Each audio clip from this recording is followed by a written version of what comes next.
Hey guys. I want to talk a little bit about the Chris Brown and Rihanna situation.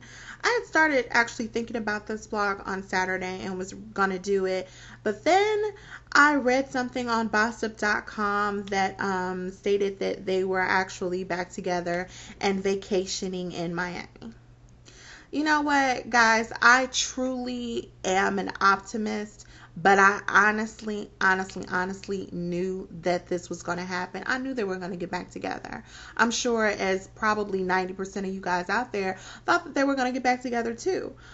So I guess my feelings about it is kind of like general as to what women and men should do in certain situations, and not necessarily with them, because that's let's be real, y'all, that's ghetto love. I mean, somebody beats you down and you accept them back, that's ghetto love. I'm sorry some people take offense to that word. That's the word that I use, so I'm sorry, but honestly, that is ghetto dysfunctional love, and that's the only way that you can put it together. But anywho, uh a man should never ever hit a woman.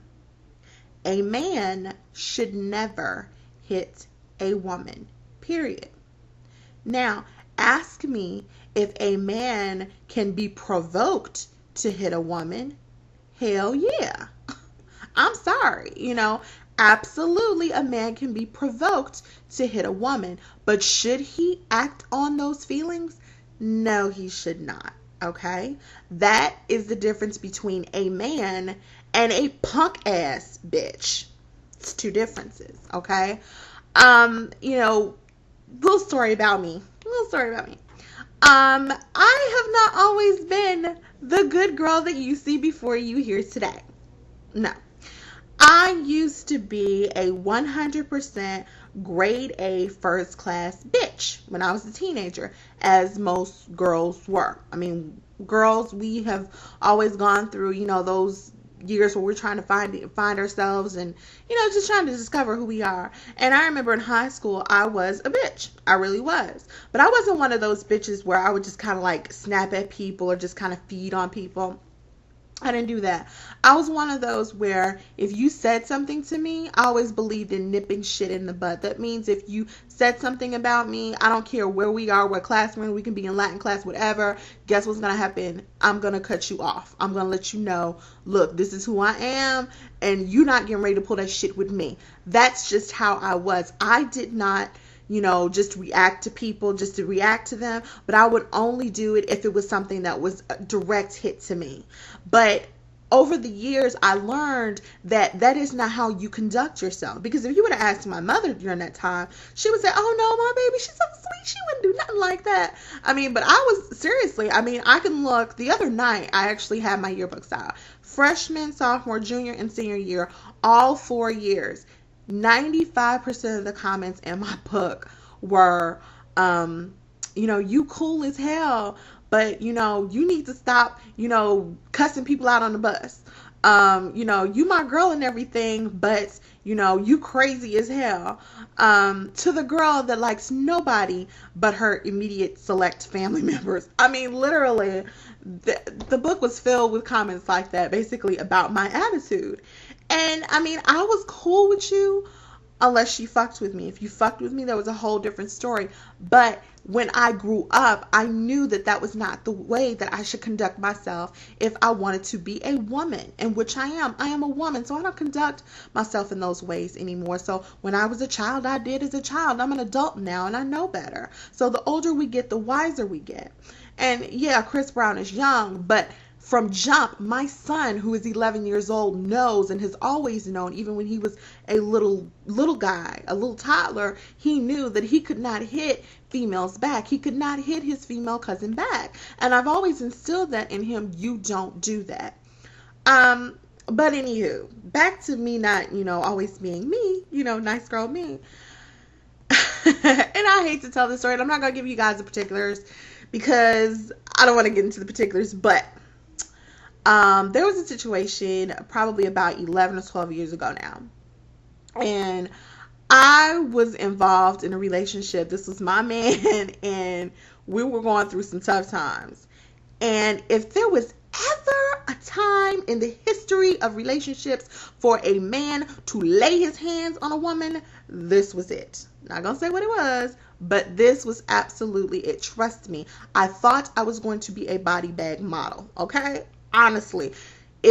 Truly, if he would have hit me, killed me, or anything, and would have gone on trial, the jury probably would have threw it out because they would have been like, oh, it was temporary insanity. Honestly. But, okay, with that said, the situation, we were discussing, he came over to my house, and we were discussing the situation calmly at first. And then he got up, because I would never forget, I was sitting on the side of my bed, and so was he.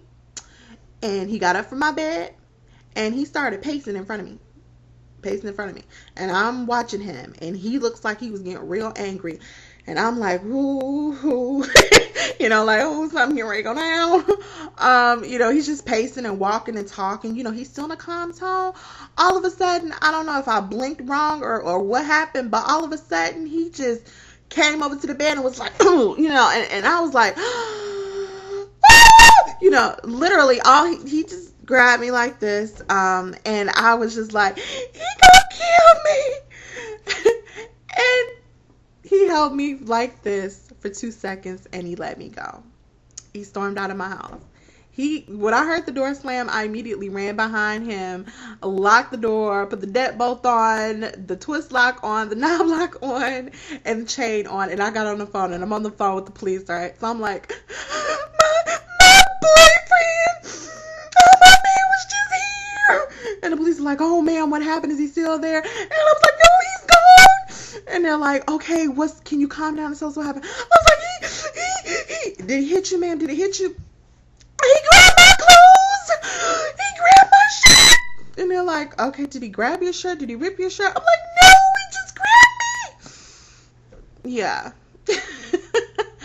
I calmed down a little bit more, but trust me, the whole conversation was like in that real high pitched tone, and me crying and couldn't breathe, and like that was all of that was going on. So, yeah. And trust me, he had a reason to lay his hands down on me, but he didn't. He walked away. He was man enough to say, in his mind, this crazy ass girl, broad chick, is not worth me losing everything that I've built my life on. And he left. I was gonna, get a restraining order, but I didn't.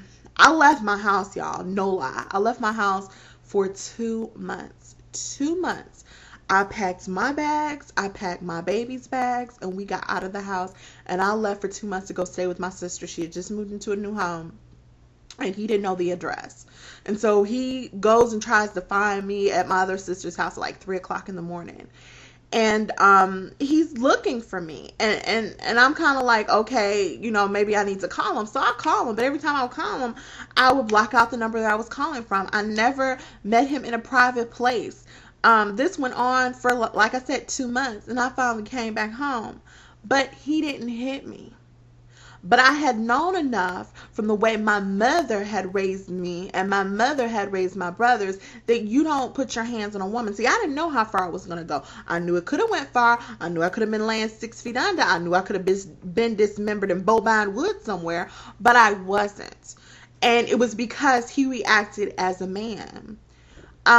Look, people are going to provoke you every single day of your life. As long as you live, you're going to have people that are going to provoke you. But the thing about it is that you have to be a man and not react on it.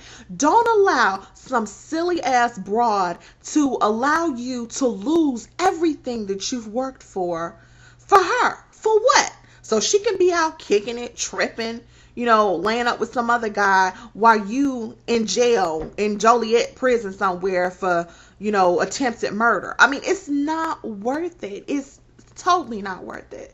So brothers, and furthermore, just on a side note, when women and women and men both, when they show you signs of craziness, of like, I'm crazy as hell, when they show you signs of that, run like hell.